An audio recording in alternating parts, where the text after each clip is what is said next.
बलांगीर सहर में आज सकाल सकाल एक छातीथरा सड़क दुर्घटना घटी जाइछि। 26 नंबर जातीय राजपथ गांधीनगर पड़ा फिशरी ऑफिस निकट में एक द्रुतगामी ट्रक स्कूटी को धक्का देवा फल घटनास्थल में ही मां झीर मृत्यु होइछि। दुर्घटना रे मां और झील एक स्कूटी जोगे मां को एक घरोई हॉस्पिटल को काम करने मां को छाड़िबा स्कूटी रे जाउथिबा बेले पछपटु आसुथिबा एक बेपरुआ ट्रक सेमानंकु जोरदार धक्का देवी ऊपर चढ़ी जाइथिला। मारात्मक दुर्घटना घटिबा परे ट्रक चालक गाड़ी सह घटनास्थल चंपट मारिछि। मृतक 2 जण हेले बलांगीर तालपाली पड़ार सुनीता नाग झील स्मृति नाग बोली जना पड़ी।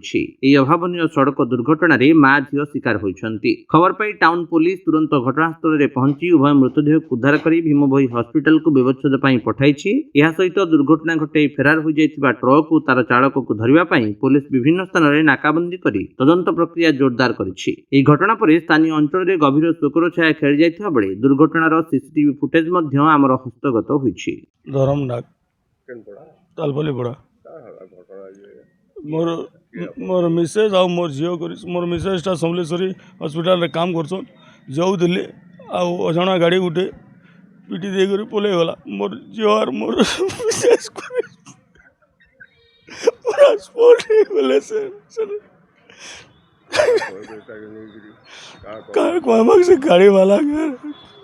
दोरा जो अरेस्ट करा जो और जे के पूरा नहीं मोर मिसेज रो ना सुनीता नाक और मोर झील ना सुषमा नाक।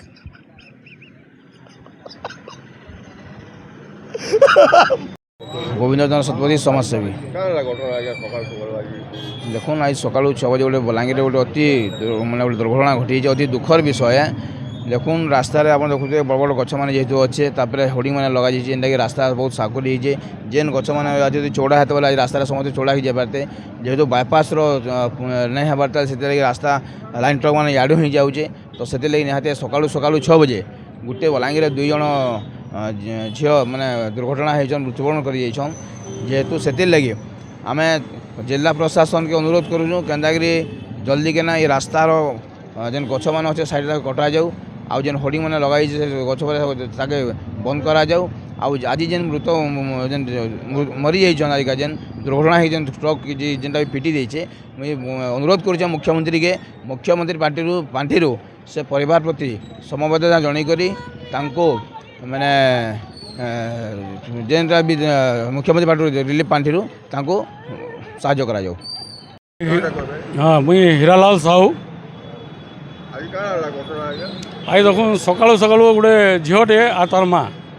2 जण इटा गांधीनगर पड़ा या पिचू होटेल सामना रे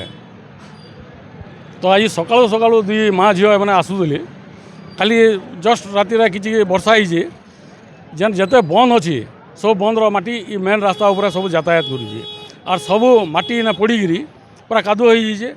जेन से लगे से पूरा साइड से ठीक रास्तार आसुले से टाइम सामना गोटे ट्रक जो आसीचे से ब्रेक मारीचे और स्लीप कादुर लगे से स्लीप करें स्लीप दिए माँ झी मन को एक्सीडेंट होकर मृत्यु हो सामना जो ट्रक आसीचे ये ब्रेक ऑटोमेटिक ब्रेक मारीचन ब्रेक मारला बेले इन्हें कादुआ देखुन आप कादुआ देखुन ये कादुआ से स्लीप कर मैंने पड़ी जाइछन से ट्रकटा चेपे देकर एंता पलैचे जेनटा कि तार किसी खोज खबर नहीं मिलवा बोले ये पर्टिकुलर आमर ये पिचू होटेल रो आमर ये फिशरी ऑफिस इन्हें सब एक्सीडेंट हो सकाल घटना है। आम तो कहमा जे गोटे लोक कि पिलाटे मत पानी पीकरी मरीजे बोली गोटे झीलटे यंग टुकेलटे और तार माँ 2 जण स्पट मृत्यु होवाटा निरीह लोक तो ये रास्ता केन्दागिरी हवा मुझे प्रशासन के कहूँ ये गछ और रास्ता के चौड़ा हवा ये माटी केबे उठवा और ये जेन महिला रखुचन इटा इतार ऊपर टे नजर दून प्रशासन ना तो आके इन पब्लिक ने आंदोलन कमे रास्ता रोक करेंगे। बलांगीर अंजु पृष्टि रिपोर्ट विश्व विजयी न्यूज ओडिशा।